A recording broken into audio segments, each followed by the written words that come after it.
तपाई नी जोइन्ट को बारेमा सोध्नुभयो हैन।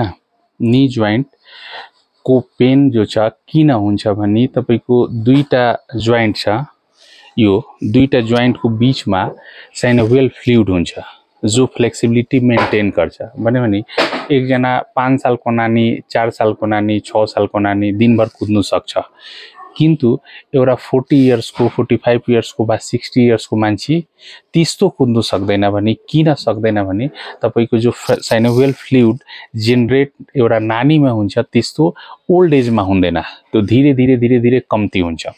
त्यही कारण ओल्ड एजमा नी जोइन्ट पेन क्रिएट हुन्छ। भने एउटा जो साइनोभियल फ्लुइड छ त्यो ड्राई को कारणले पनि पेन क्रिएट हुन सक्छ। अरु के कारण छ भने युरिक एसिड बडीमा नर्मल रेंज देखि बेसी गयो भने पनि नी जोइन्ट पेन हुन सक्छ। भने नी जोइन्टै हैन, बडी को जति जोइन्ट छ नि सबै जोइन्ट इन्भल्भ हुन सक्छ। मेनली तपाईको जो यो छ टो को यो जो जोइन्ट छ मेन, यो जोइन्टमा पेन क्रिएट हुन्छ। स्पेशली युरिक एसिड जुन टाइम बढ्छ भने त्यो जग्गामा हिट, स्वेलिङ र पेन, सिभियर पेन हुन्छ।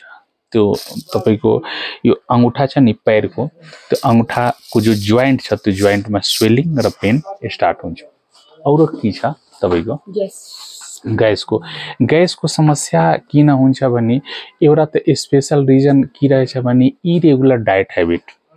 अगर खाना तपाईको टाइममा छैन भने यो समस्या आउन सक्छ। अरु के छ भने स्पेशली ग्याङटोकमा तपाईको फास्ट फूड को प्रचलन बेसी रहेछ। भने अलिकति भूख लाग्यो भने मोमो खाइहाल्नु, अलिकति भूख लाग्यो भने तपाईको चाउमिन खाइहाल्नु, अलिकति भूख लाग्यो भने एग रोल खाइहाल्नु, अलिकति साथीभाइ छ भने अलिकति केही न केही खाइदिनु। किन्तु खानाको जो हिसाब छ नि स्पेशली भूखको कारणले हुनुपर्ने, कि भूख लाग्यो भने खाउनु, साथीभाइ भन्यो भने नखाउने मतलब भएन, चिया आइहाले भने खाइदिने मतलब भएन, भूख लाग्यो भने खाना दिनुपर्छ बडीलाई। अरु के समस्या छ? म त ग्यास भएर चाहिँ नि 2-3 दिन खाना खानै छोड्दिनु, पानी मात्र खाइदिनु हैन। त्यस्तो करे भने त्यो ग्यासको समस्यालाई बढावा दिने काम हुन्छ। भने तपाईको ग्यासको समस्या छ भने 3 दिन म खाना खाउँदैन भने ग्यास जान्दैन, त्यो झन ग्यास बनिन्छ। भने त्यो खाली जग्गामा केही न केही चीज त हुनु पर्ने नि। कार्बोहाइड्रेट मतलब खानाको टाइममा चाहिँ मैले त्यो सलादहरु लिन सके नि त। सलाद खाउन सक्नुहुन्छ। भने खानाको साथमा सलादको प्रयोग गर्न सक्नुहुन्छ। मतलब मैले त्यो कार्बोहाइड्रेट चाहिँ खाना खाइन र मैले सलाद मात्रै युज गर्दाखेरि त्यसमा ग्यासको प्रब्लम हुन्छ हैन।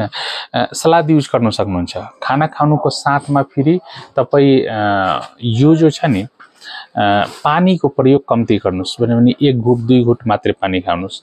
खाना खानुको 45 मिनट 1 घण्टा बाद जति तपाईको इच्छा छ 1 गिलास 1.5 गिलास पानी खानुस्।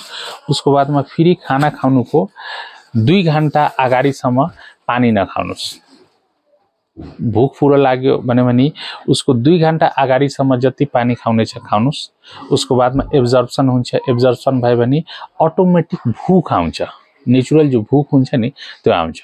उसको बादमा खाना लिनुस्। फेरि खाना पानी को जो हिसाब छ एकदमै स्पेसिफिक छ, त्यो हिसाब पनि मेन्टेन गरे भने तपाईको ग्यासको समस्या उत्पन्न हुँदैन।